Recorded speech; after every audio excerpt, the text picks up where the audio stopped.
The Matrix is one of the most famous sci-fi films ever released, and that's not a term I take lightly. That's a term that I put in italics, because it's way up there in the top 5 or so. In today's video, we'll be diving into why The Matrix was not only a box office success, but also a celebrated piece of writing. Spoilers beyond this point are imminent, so if you're interested in seeing the movie, please check out now before I spoil the film for you.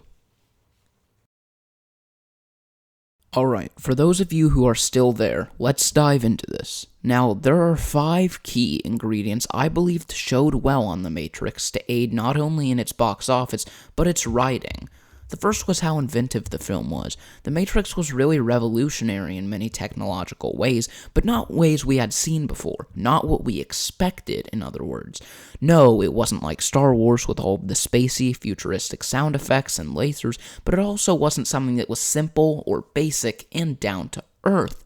The technology required for the film was extremely inventive, and I believe this led the directors to realize that they would be better off just creating some of this technology.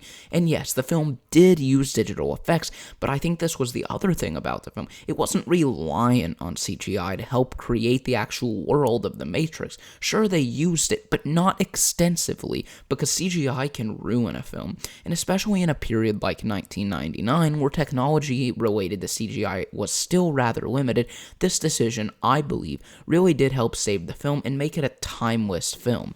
You see, because this was where other films did indeed have trouble at the box office and among writers.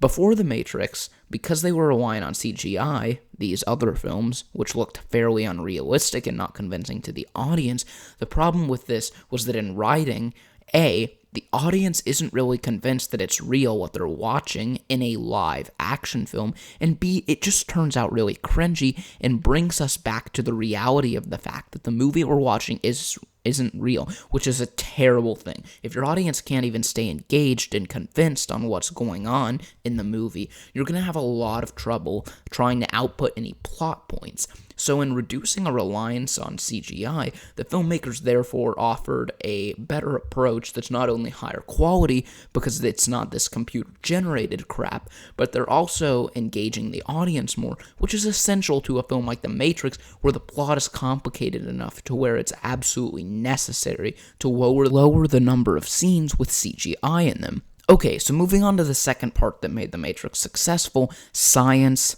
fiction.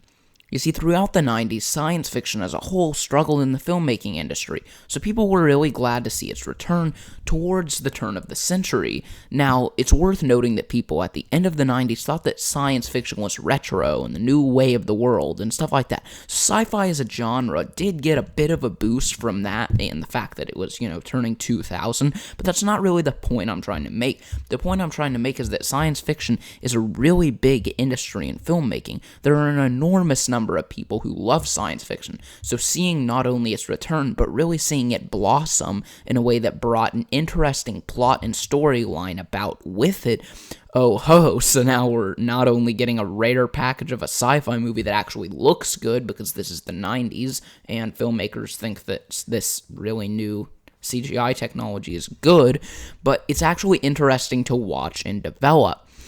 Again, with something like this that seems to be an issue throughout the 90s, The Matrix did really well at solving these issues because the directors had the ideology to where they looked at these problems and solved them. Now, don't take me the wrong way. There are many good films produced in the 90s, and their numbers were just in limited quantities. That's my problem with it. Or in the 80s, for example.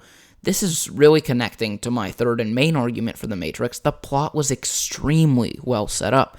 We're set as the audience right in that sweet spot right between the main character's perspective, where we don't really know what's going on, and the perspective of what I call the quote-unquote camera, where we have a large amount of knowledge about what's going on within our story, and being capable of seeing both the good and the bad guys can give us enough information, but slowly drawing away from knowing what the bad guys are planning at the same time can improve the odds of the film being good.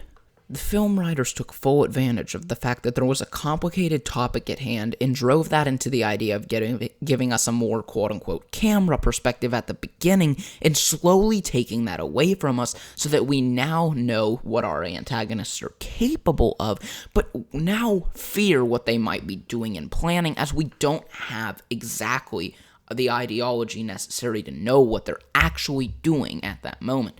Shifting the argument back to the overall argument of a well set up plot, we have characters who have goals that even we can't understand. The plot takes Neo, the main character's flaws, and uses that to confuse the audience, but then rewards us back at the end when we finally understand and gain that satisfaction of understanding something so complicated. And just in general, the idea of machines taking over the world and us being in a computer system is an extremely expansive idea that offers an action-packed plot, but one that still moves along and develops, versus something like The Last Jedi, where action is frequent but plot is thin and not well set out. Moving on to the fourth argument for The Matrix, the ideas presented, I think, really helped the film out. There are dozens upon dozens of movies, and we've all seen them, which go like this. A person has an enemy. At first, they think that they've defeated the enemy, but then the thing used to defeat the enemy spawns another enemy. And then the person who defeats their enemy, if they're a man, usually gets the girl or something like that at the end. But The Matrix wasn't like that. Its ideas, its plot, and its setup were vast and deep. Things that took time to explain and didn't just give us a quick thrill for the need of it. In order to put it another way, the themes and genres, but also the general facts and situation of the movie were new. They hadn't been seen before. There's a lot of movies which go along the lines of the one I talked about a few minutes ago, and those can be good movies, but oftentimes they don't really thrill us because we really know in the back of our head that it's all going to be alright eventually. But those ideas don't offer us any new or uncharted emotions, and so generally they're just another film. Whereas in a movie like The Matrix, we're proposed a fresh, new, uncharted idea. And for the fifth thing, I just wanted to list everything, how it went together, because I think that combination of things made this film perfect. If it was just like one or two of them, I don't think this film would have been nearly as good, but I think the fact that these factors were combined made it really good. And I think it was really good that they didn't use actors who were famous at the time, so that in acting, it went along with the movie, right? How it's like uncharted and unknown. The action was superb. It drove us tight to the characters while putting us on the edge of our seats, and everything just went together extremely well. It was a fun film. It was interesting. I wouldn't have really given it R. I would have said it was a hard PG-13, but the film was just generally interesting, but at the same time had that certain bitterness to it that gave us kind of an uncomfortable taste and made us want to come back to see The Matrix Reloaded. Thanks for watching today's video. If you haven't already, please consider subscribing. It really helps out the channel as I attempt to get monetized.